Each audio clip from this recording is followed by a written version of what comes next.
I adjusted my understated Chanel suit, deliberately chosen to look like a department store knockoff, as I approached the massive oak doors of Blackwood Industries' main boardroom. 5 years of careful planning had led to this moment, and I wasn't about to let my estranged family ruin it. "I'm here for the board meeting," I told the security guard, who glanced uncertainly between me and his list. Before he could respond, my brother James emerged from the boardroom, his custom Tom Ford suit practically gleaming under the fluorescent lights. "What are you doing here, Sarah?"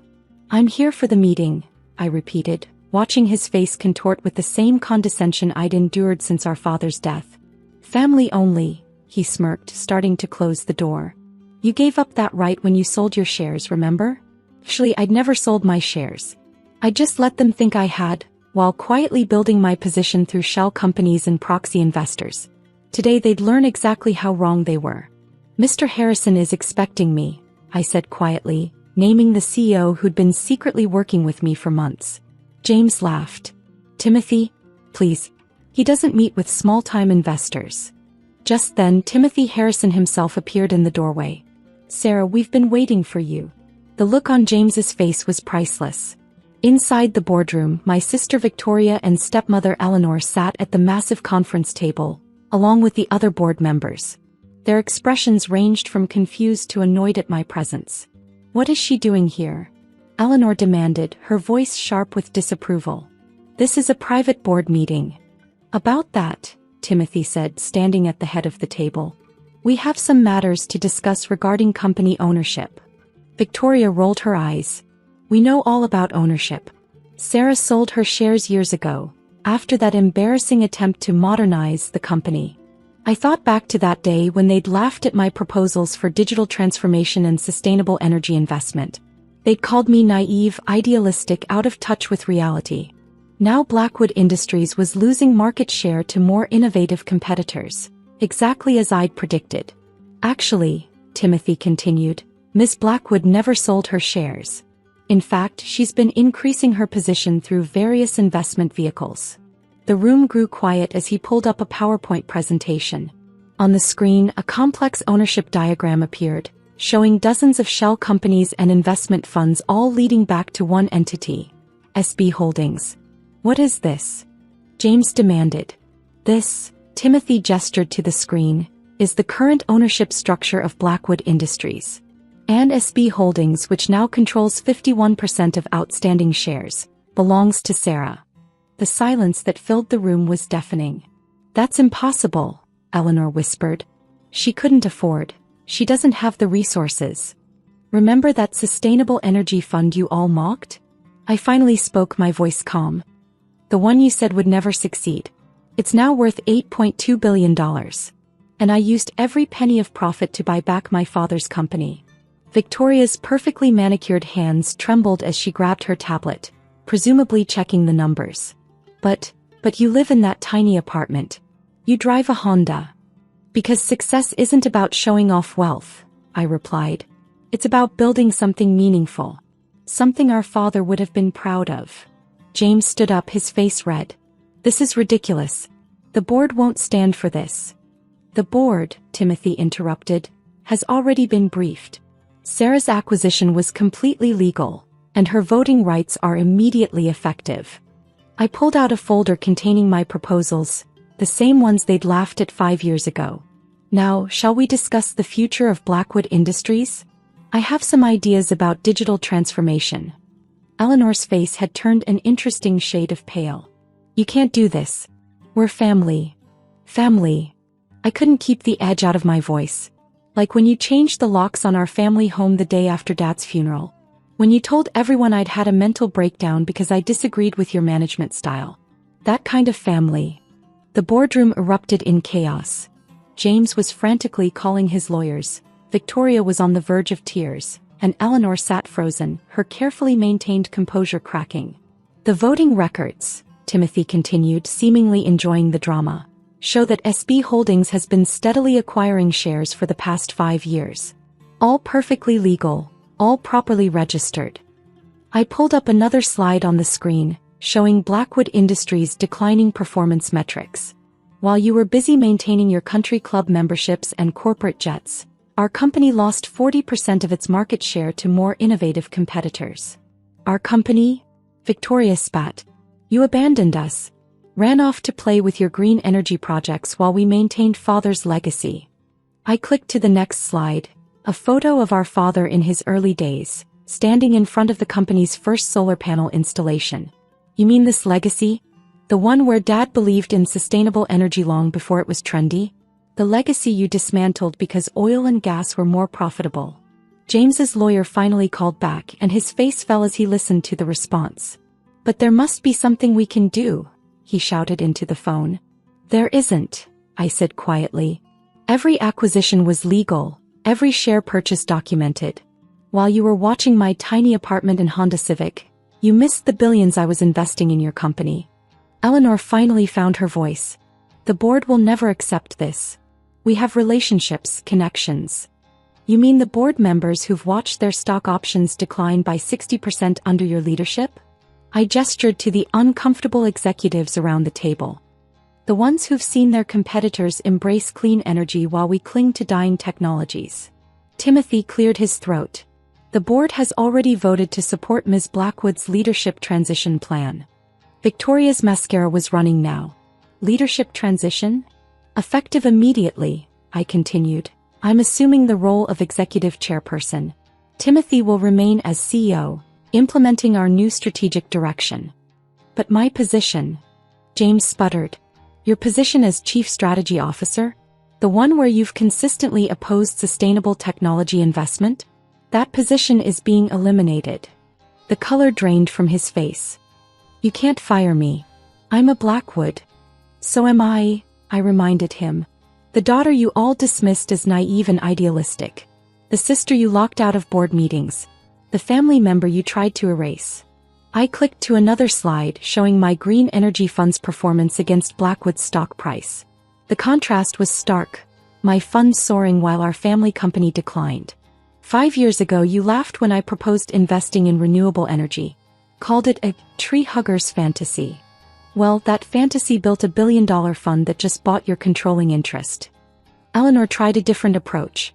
Darling, surely we can discuss this as a family. Your father would have wanted dash. Dad would have wanted?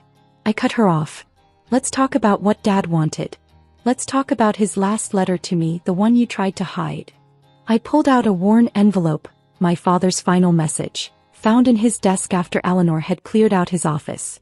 In it, he'd expressed his hope that I would someday lead Blackwood Industries toward a sustainable future. He knew, I said softly. He knew you would resist change, cling to the past, choose profit over progress. That's why he left me an equal share of the company. He wanted balance between tradition and innovation. But you sold those shares, Victoria insisted weakly. No, I let you think I sold them. Then I watched as you drove the company's value down, making each additional purchase more affordable. Basic business strategy. Something you might have learned if you'd spent more time in board meetings and less time at charity galas. I opened my laptop, displaying Blackwood Industries' new organizational chart. The company is being restructured effective immediately. Our focus will shift to sustainable energy, clean technology, and digital transformation. You'll destroy everything we've built, James protested. You mean everything you've dismantled, I corrected him. Our stock price has fallen 60% since Dad died. Our market share is evaporating. Our best engineers are leaving for more innovative competitors. Timothy distributed folders to each board member. These documents outline our 5-year transformation plan. Ms. Blackwood has already secured $4 billion in green energy contracts. Victoria flipped through the papers frantically. These projects, they're massive. The Saudi Solar Initiative, the European wind farms. All secured through my fund's connections, I nodded. While you were watching my Honda Civic, I was building partnerships with some of the largest renewable energy investors in the world.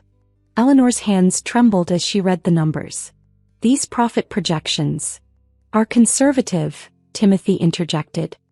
Based on current market trends, we expect the actual returns to be significantly higher. I clicked to the next slide showing my father's original vision for the company. Dad started Blackwood Industries with a dream of transforming the energy sector. He invested in solar when everyone said it was foolish. built wind farms when competitors mocked him. But somewhere along the way you lost sight of that vision. We were protecting the company, James argued. Oil and gas were profitable. We're profitable, I emphasized. But the world is changing. And thanks to your short-sightedness, we're playing catch-up to companies that embraced that change years ago. I pulled up another screen showing my green energy fund's major projects. Massive solar installations, cutting-edge battery technology, revolutionary wind turbine designs. Everything you mocked me for? It's now worth billions. Every tree-hugger fantasy you dismissed? It's the future of energy. And now it's the future of Blackwood Industries. Victoria dabbed at her eyes with a monogrammed handkerchief. What happens to us? That depends, I replied coolly.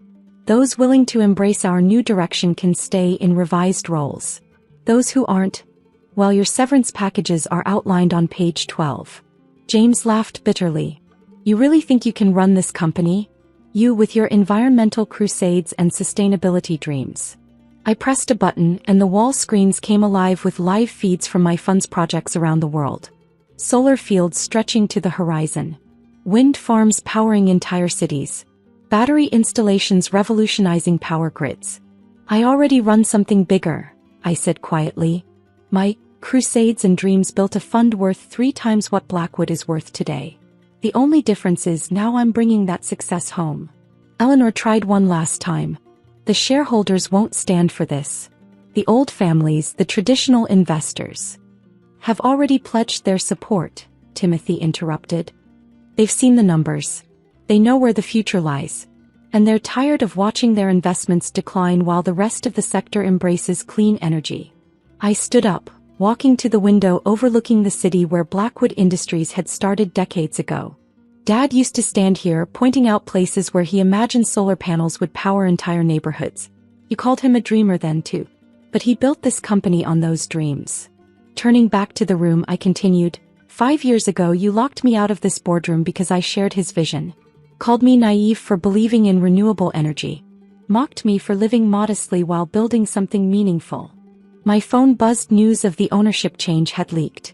Blackwood stock was already up 12% in pre-market trading. Your choice is simple, I addressed my family. Adapt to our new direction or take your severance. Either way, Blackwood Industries returns to its original mission today.